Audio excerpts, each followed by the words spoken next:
Le Front commun pour le Congo sort de son silence. Dans une déclaration, la plateforme chère à Joseph Kabila dénonce la manière irrégulière de la déchéance du gouverneur du Tanganyika, Zoé Kabila, et prend acte de l'état de siège instauré par le chef de l'État.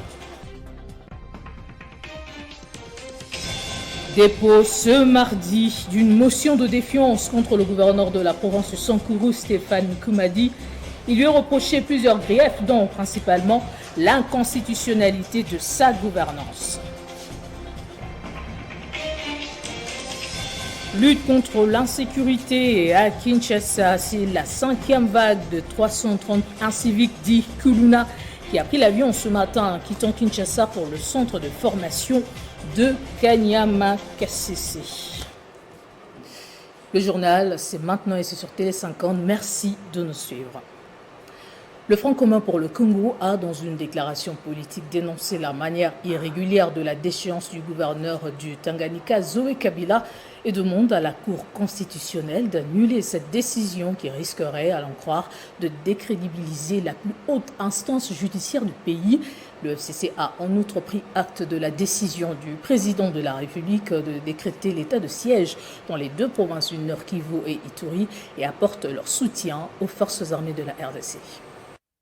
De l'état de siège à la destitution du gouverneur Zoé Kabila dans la province du Tanganyika, 2 sujets brûlants de l'heure ont été abordés par le Front commun pour le Congo dans une déclaration politique. Et cela se conclut par une déclaration politique. Concernant l'état de siège en République démocratique du Congo, le FCC prend acte de la décision du président Félix Tshisekedi et son gouvernement de déclarer l'état de siège. Le FCC partage la douleur des populations meurtries de ces 2 provinces, en proie à des violences qui y occasionnent quotidiennement mort d'hommes et destruction des biens. Le FCC prend acte de la décision du président de la République et son gouvernement de déclarer l'état de siège dans les provinces de l'Ituri et du Nord Kivu.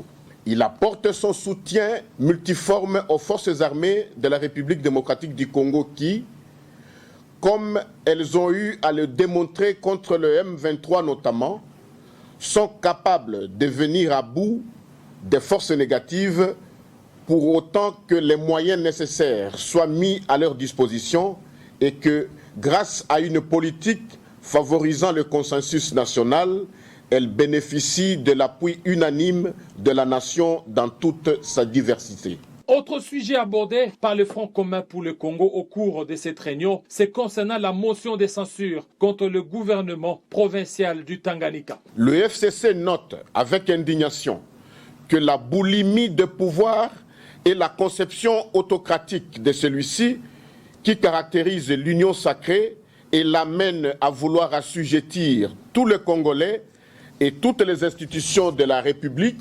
nationale, provinciale et locale à la volonté d'une seule personne, ne s'embarrasse d'aucun scrupule, d'aucune règle, d'aucune limite. La preuve vient d'en être strictement donnée pour la énième fois avec d'abord l'interdiction faite aux députés provinciaux du FCC dans la province du Tanganyika de participer aux travaux de leur assemblée et tout récemment la destitution aussi irrégulière qu'injustifiée, orchestrée et pilotée depuis Kinshasa du gouverneur de la province du Tanganyika, M. Zoé Kabila Mwazambala. Le FCC exhorte à la Cour constitutionnelle à annuler la décision de l'Assemblée provinciale du Tanganyika pour non-respect du droit sacro-saint de la défense et à rétablir en conséquence les gouverneurs irrégulièrement déchus. Les élus provinciaux du Sankourou déclarent avoir déposé lundi une motion de défiance contre le gouverneur Joseph Stéphane Koumadi avec 14 signatures sur les 25 députés que compte cette assemblée. Il lui a reproché plusieurs griefs, dont principalement l'inconstitutionnalité de sa gouvernance.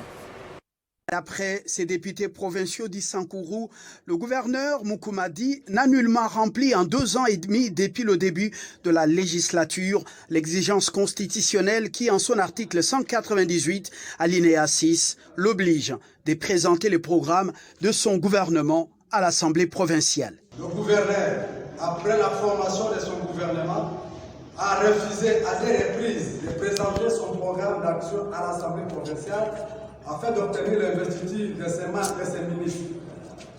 Il a préféré utiliser ses ministres non investis concomitamment avec ses démissionnaires et c'est en violation des dispositions de l'article 198 de la Constitution et 23 de la loi numéro 08/012 du 31 juillet 2008 portant principes fondamentaux relatifs à la libre administration des provinces. Jusqu'où ces élus provinciaux d'Issankourou iront avec leur démarche, c'est la grande question qui attend la réponse dans les jours qui viennent.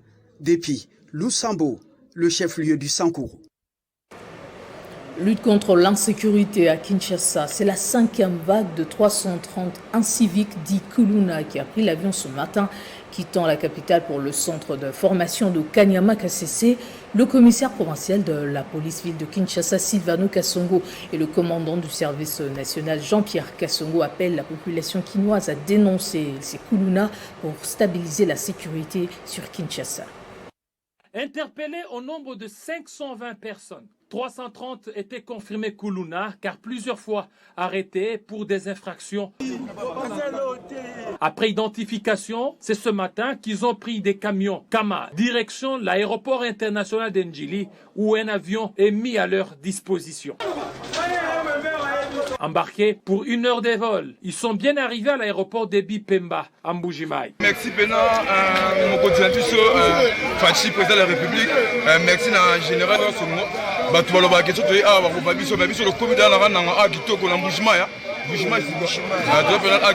Après, ils vont prendre route sous haute sécurité direction Kanyama KCC pour un cursus de formation et transformation avant d'intégrer le service national. La joie de Jean-Pierre Kasongo Kabouik, commandant des services nationaux. Conformément aux instructions que nous avions reçues de la part du commandant suprême, nous sommes les agents de l'ordre. Moi, je suis militaire et les policiers. Lorsque nous recevons les instructions, nous nous assurons qu'elles sont scrupuleusement respectées et bien mises en œuvre. Silvano Kasongo, quant à lui, dit que cette opération continue jusqu'à éradiquer totalement les phénomènes Kuluna dans la ville de Kinshasa. On donne un délai de 5 jours à tous les vendeurs ambulants qui trimballent sur le boulevard du 30 juin à partir de la gare centrale jusqu'à Kitambo. On va les traquer. Vous savez, les vagabondages, c'est une infraction.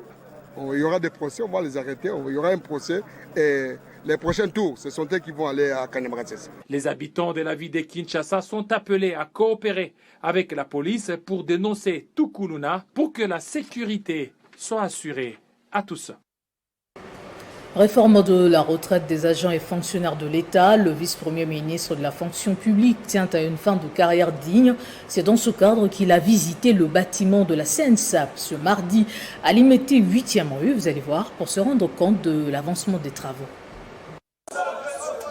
La réforme de la retraite figure en pole position parmi les réformes envisagées par le vice-premier ministre et ministre de la fonction publique, Jean-Pierre Liaou Ebouakalokola Mongalibana. Et la structure qui devra permettre une mise en retraite digne aux fonctionnaires, c'est la Caisse nationale de sécurité sociale des agents publics de l'État. Et c'est dans cette optique que le vice-premier ministre de la fonction publique, Jean-Pierre Liaou Ebouakalokola Mongalibana, s'est rendu ce mardi à Limité 8e rue pour s'enquérir de l'état d'avancement des travaux du bâtiment qui devra abriter les sièges définitifs de la CNSAP.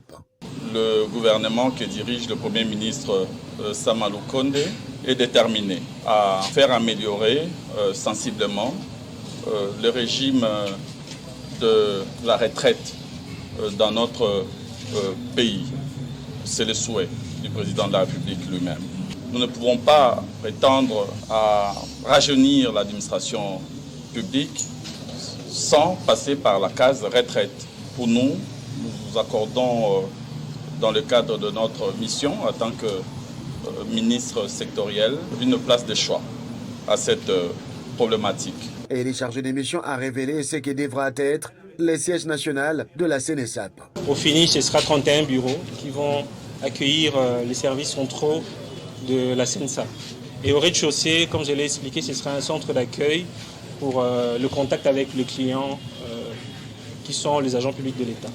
Prioritaire, La réforme de la retraite et le rajeunissement de l'administration sera matérialisé grâce à l'accompagnement des services de la CNSAP. À cela s'ajoute l'encadrement des textes législatifs. Et le vice-premier ministre de la fonction publique Jean-Pierre Liaou a annoncé la mise en place d'une équipe pour réglementer la mise en retraite digne des agents et fonctionnaires de l'État. Et puis le ministre de l'économie nationale s'est entretenu avec les opérateurs du secteur d'approvisionnement en denrées de grande consommation. Jean-Marie Kalumba se dit déterminé à faire respecter les structures des prix. Flambée des prix des denrées de grande consommation, le ministre de l'économie nationale tient à faire respecter les structures des prix sur le marché. Jean-Marie Kalumba l'a dit de vive voix aux opérateurs économiques du secteur d'approvisionnement de grande consommation. Il les a invités au strict respect de la législation économique en République démocratique du Congo. Politique publique prudentielle pour juguler la crise économique, stabiliser les cadres macroéconomiques et amorcer la reprise de l'activité économique. Dans cette perspective, le ministère de l'économie nationale de la consommation, la baisse et la stabilité des prix des vies denrées. Message très bien reçu par ces opérateurs économiques qui, du reste, ont soumis plusieurs préoccupations au ministre de l'économie. Par la bouche de Jean-Baptiste Sélémani Ngongo, le coordonnateur du groupe Congo Futur, ils ont plaidé notamment pour l'assouplissement de la fiscalité. Il a souhaité échanger avec les opérateurs économiques, spécialement les importateurs, pour voir les paramètres qui influencent le prix en interne comme à l'extérieur. Les projets des structures des prix ont été remis à ces opérateurs. Les deux parties vont se retrouver avant la fin de la semaine afin d'adopter les formules concertées. La veille, Jean-Marie Kalumba avait reçu la délégation de la Fédération des entreprises du Congo, la FEC, et les opérateurs du secteur aérien de la RDC. Au menu, une prise de contact et harmonisation des vues afin de cheminer ensemble dans le but de répondre aux attentes de la population congolaise. Le nouveau ministre de l'économie a saisi la balle au bond pour discuter des modalités de collaboration avec la FEC en vue d'un partenariat efficient et efficace. Le ministère de l'économie nationale est appelé à réaliser des objectifs suivants. À la fin de la rencontre, Eliane Moukeni, vice-présidente de la Fédération des entreprises du Congo, a promis d'accompagner ce ministère dans sa mission salvatrice, celle de stabiliser l'économie. On est très honorés parce que le ministre nous a d'abord présenté ses attentes. Il attend de nous un climat de confiance. Nous avons effectivement présenté quelques soucis, quelques préoccupations des opérateurs économiques membres de la FEC. Après la délégation de la FEC, Jean-Marie Kalumba a reçu les acteurs du secteur aérien domestique en République démocratique du Congo. La question de la tarification des prix des billets d'avion a été évoquée. Norbert Sengamaï, directeur général de la ligne aérienne congolaise et chef de la délégation, est revenu sur l'importance de cette réunion. Ça impacte considérablement puisque le coût du carburant intervient autour de 40-45% dans la structure de prix. Et ça, on ne le dit pas. Et vous savez que nos aéroports, ce sont les aéroports qui coûtent très cher en Afrique. Et ça impacte considérablement sur le tarif de prix. Et nous allons parcourir le document qui nous a été proposé, nous allons confronter les chiffres aux nôtres. Selon le ministre de tutelle, la tarification de billets d'avion préoccupe le gouvernement, raison pour laquelle il intensifie ses contacts avec les entreprises aériennes afin de faire respecter le principe du juste prix. Dans le numérique, le ministre Désiré Cachemire Ebérande Kolongele a procédé ce mardi à l'ouverture d'un atelier relatif à l'examen de la proposition de loi portant code numérique. 3 jours de travaux avec les experts du secteur pour harmoniser les textes de loi avant son adoption au Parlement. Agir en amont pour résoudre la question des lois sur le numérique, c'est l'objet de cet atelier qui réunit acteurs, partenaires et institutions qui utilisent le numérique. Nous avons la charge de préparer et de coordonner la politique de transformation numérique de l'État. La proposition de loi sur le numérique proposée à l'Assemblée nationale repose sur la cybercriminalité et la cybersécurité, la protection des données à caractère personnel, le réseau et services de communication électronique, des outils et écrits électroniques, des prestataires et services de confiance et du commerce électronique. Un texte de loi n'est pas tant ce que disent les dispositions des articles que ce que font les acteurs de ces textes. Donc nous devons avoir un texte numérique qui répond aux besoins des Congolais, aux besoins de l'État congolais. Et donc, nous devons en quelque sorte, si vous voulez, tropicaliser nos textes pour qu'ils répondent d'abord et avant tout à nos besoins. Pour le ministre du Numérique, Ebéron de Kolongele, les avancées constatées dans le texte nécessitent que l'on s'y attelle pour les contextualiser avec les réalités du pays. Pour le gouvernement de la République, qui compte énormément sur le numérique pour pouvoir accroître ses recettes, pour pouvoir se constituer une base de données, une data center nationale. Les résultats de cet atelier seront soumis au Parlement avant l'examen et l'adoption pour des textes actualisés. La clôture de cet atelier interviendra le vendredi prochain. Et à la pêche et élevage, le ministre Adrien Bokele a reçu le directeur général de la Société congolaise de pêche pour s'imprégner du fonctionnement de l'entreprise, occasion pour celle-ci de présenter les difficultés rencontrées au nouveau ministre. Toujours dans son esprit managérial et soucieux de faire de la pêche et l'élevage un secteur de la relance de l'économie nationale, le ministre Adrien Bokele a reçu le directeur général et le directeur général adjoint de la Société congolaise de la pêche basée à Mwanda, venus s'entretenir sur les activités de l'entreprise et surtout les perspectives d'avenir. C'est une visite de courtoisie, de rencontre avec le ministre de la Pêche, pour connaître les activités de la SOCOPE. Et ensuite, l'échange était consacré essentiellement non simplement sur les activités de la SOCOPE, mais aussi les perspectives d'avenir en ce qui concerne la production, surtout la rentabilité, sous l'impulsion de son Excellence, Monsieur le Président de la République. Nous en avons très longuement débattu avec son Excellence. Ça a été un échange très franc, très fructueux. Ce que je peux vous apaiser, c'est que toutes ces questions, nous les avons examinées, nous les avons cernées, pour espérer que ce dont vous pensez qui n'a pas marché hier pourrait demain finalement être satisfait dans l'ultime but de satisfaire le besoin et les attentes de la population. N'oublions pas que lorsque nous sommes dans les secteurs de la pêche, nous sommes dans l'alimentaire. Oui, satisfaire le besoin alimentaire et en produits de pêche de la population congolaise et aussi le credo du ministre de la Pêche et l'Élevage, Adrien Bokele, durant son mandat. Le chef de l'État, Félix Tshisekedi, est attendu à Lubumbashi ce mercredi dans le Haut-Katanga. Le gouverneur Jacques Yaboula a demandé à l'occasion à la population de lui réserver un accueil chaleureux. Il l'a dit lundi à son arrivée à l'aéroport de la Luano après avoir passé la journée de dimanche à Samfia en Zambie où il a pris part à la mise en place de l'autorité commune de la rivière Luapula pour que la RDC et la Zambie construisent ensemble une centrale hydroélectrique. À Matadi, au Congo central, le port moderne privé Matadi Gateway Terminal, MGT, a reçu la délégation composée des hommes d'affaires, membres de la Chambre du commerce belgo-congolaise. C'était bien avant l'accueil à l'aérodrome de Chimpi de Matadi. Juste après leur descente d'avion à l'aérodrome de Chimpi, les opérateurs économiques, membres de la Chambre du commerce belgo-congolaise, prennent la route destination Matadi Gateway Terminal, MGT. Après l'accueil, s'ensuit la visite des installations, avec en premier les bâtiments administratifs où des explications sont fournies sur le fonctionnement du port. MGT est le seul terminal en République démocratique du Congo doté d'un système d'exploitation fonctionnant en temps réel et à capacité électronique d'un système de facturation intégré et transparente. Sous la conduite du DGA Clean Maccabi, les membres de la Chambre du commerce belgo-congolaise poursuivent leur visite par la cour du terminal. Ici, ils apprécient l'ordre, la discipline et la sécurité, mais surtout les imposants prix mobiles uniques en République démocratique du Congo. C'est que nous avons vu un très grand opérateur dans son secteur d'activité, une organisation solide, des procédures de travail modernes.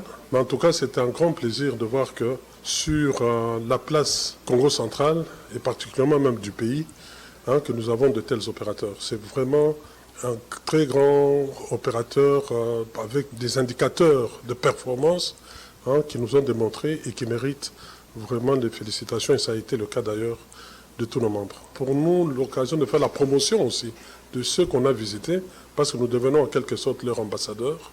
Partout où on va, de dire qu'il y a effectivement un opérateur sérieux dans ce domaine d'accueil des bateaux et des conteneurs particulièrement. Le directeur général du MGT, Philippe Ondry, quant à lui, honore ses visiteurs en faisant avec eux une virée du fleuve Congo, histoire de leur faire apprécier les installations du MGT. Place au rappel des titres.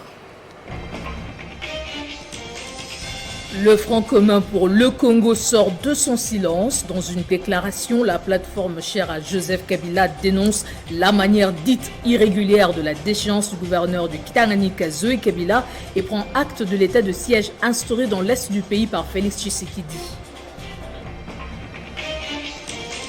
Dépôt ce mardi d'une motion de défiance contre le gouverneur de la province du Sankuru, Stéphane Mukumadi. Il lui est reproché plusieurs griefs, dont principalement l'inconstitutionnalité de sa gouvernance. Lutte contre l'insécurité à Kinshasa, c'est la 5e vague de 330 inciviques dits Kuluna qui a pris l'avion ce matin, quittant Kinshasa pour le centre de formation de Kanyama KCC. Voilà tout pour ce journal. Merci de l'avoir suivi. Excellente suite de nos programmes. Prenez soin de vous.